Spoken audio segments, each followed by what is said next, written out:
ناظرین، پہلی قسط کے اختتام پر ہم نے دیکھا کہ سحر نے ہمت کر کے پولیس اسٹیشن میں کامران کے خلاف ریپ کی رپورٹ درج کرنے کی درخواست دی۔ اب دوسرے ایپیسوڈ میں دیکھتے ہیں کہ کیا پولیس واقعی اس رپورٹ کو درج کرے گی؟ کیا سحر کو انصاف مل پائے گا یا پھر اس کے سامنے نئی رکاوٹیں کھڑی کی جائیں گی؟ آئیے بڑھتے ہیں دوسرے ایپیسوڈ کی طرف اور جانتے ہیں کہ کہانی کا اگلا موڑ کیا رخ اختیار کرتا ہے۔ لیکن اس سے پہلے اگر آپ نے ابھی تک ہمارا چینل سبسکرائب نہیں کیا تو فوراً سبسکرائب کر لیں، ویڈیو کو لائک کریں اور بیل آئیکن ضرور دبائیں تاکہ ہر نیا ایپیسوڈ آپ تک سب سے پہلے پہنچ سکے۔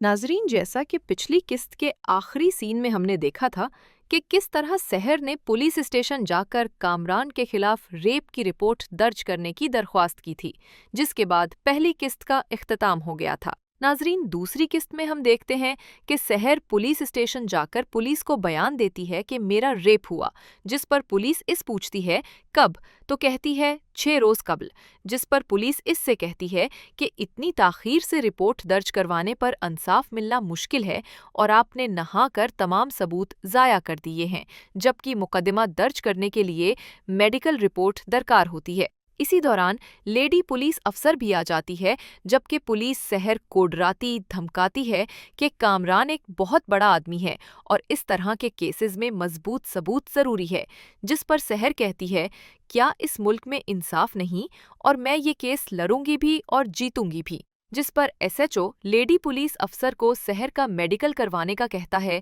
اور دونوں سرکاری اسپتال روانہ ہوتے ہیں۔ ہسپتال پہنچ کر سحر اور لیڈی پولیس افسر جب ریسیپشن میں جاتے تو وہاں موجود خاتون سحر سے دریافت کرتی ہے کہ یہ سب کیسے ہوا، جس پر سحر گھبرا جاتی اور کہتی کہ مجھ میں بار بار ہمت نہیں بتانے، آپ میرا میڈیکل کر دیں، جس پر وہ کہتی ہے ایم ایل او اس وقت موجود نہیں، جس پر سحر پوچھتی ہے کہ اب میں کیا کروں، تو وہ کہتی ہے آپ گھبرائے نہیں، میں فون کر کے بلالتی ہوں۔ اگلے سین میں ہم دیکھتے ہیں کہ ایک ڈاکٹر سحر سے بات کر رہی ہوتی ہے اور کہتی ہے کہ سوری سحر، تم نے بہت دیر کر دی، تم 6 دن بعد آئی ہوں، تم نے کپڑے بھی ضائع کر دیے، ہاں لیکن تمہارے جسم پر جو چوٹ کے نشان ہیں وہ رپورٹ میں آ سکتے ہیں، جس پر سحر پریشان ہو کر ڈاکٹر سے پوچھتی ہے کہ آپ کے سامنے کوئی ایسا کیس آیا ہے جو کہ کمزور ثبوت ہونے کے باوجود لڑکی نے جیتا ہوں، جس پر ڈاکٹر اس کو حوصلہ دیتی ہے تم کوشش کرو، مضبوط ثبوت جمع کرو اور کم از کم اپنی ایف آئی آر تو درج کرواؤ تاکہ ملزم کا بھی میڈیکل کروایا جا سکے اور تمہیں انصاف مل سکے، جس پر وہاں موجود لیڈی پولیس افسر کہتی ہے کہ مشکل ہے کہ انصاف ہو،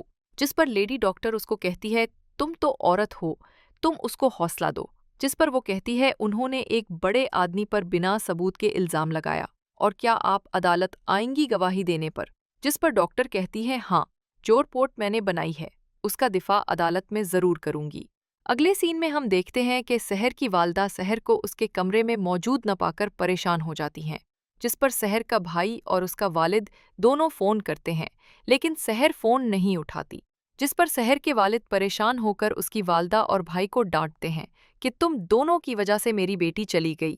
جبکہ دوبارہ کال کرنے پر سحر فون اٹھا لیتی ہے اور کہتی ہے کہ میں تمام کارروائی کر کے واپس آؤں گی۔ والد اصرار کرتے ہیں لیکن سحر نہیں مانتی۔ اگلے سین میں ہم کامران کے دفتر کا منظر دیکھتے ہیں، جہاں ایک شخص کامران سے ملاقات کے لیے آتا ہے اور بتاتا ہے کہ سحر سے رابطہ نہیں ہو پا رہا ہے اور بہت سی فائلیں منظوری کے لیے سحر کی ٹیبل پر پڑی ہے،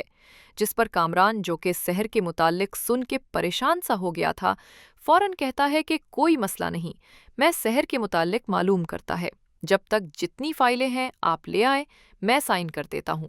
اگلے سین میں ہم سحر کو تھانہ میں دیکھتے ہیں، جہاں پولیس انسپکٹر سحر کو کہتا ہے کہ جیتیں گی تو آپ نہیں، لیکن کیس رجسٹرڈ ہو گیا ہے، آپ کا بیان مجسٹریٹ صاحب کے سامنے ہوگا، جس پر سحر پوچھتی ہے وہ کب ہوگا، جس پر پولیس انسپکٹر کہتا ہے کہ جب وہ ٹائم دیں گے، جس پر سحر پوچھتی ہے کیا کامران گرفتار نہیں ہوگا، جس پر پولیس انسپکٹر کہتا ہے ضرور کریں گے،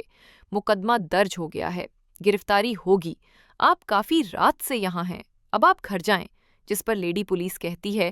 چلو بی بی آپ گھر جائیں۔ سحر کے جانے کے بعد پولیس انسپکٹر شفیق ایس پی صاحب کو فون کرتا ہے اور بتاتا ہے کہ کے آر کمپنی کے مالک کے خلاف اس کمپنی کے ملازمہ سحر نے ریپ کا مقدمہ درج کروایا ہے، جس پر ایس پی صاحب پوچھتے ہیں تمہیں کیا لگتا ہے کہ مقدمہ سچا ہے یا جھوٹا،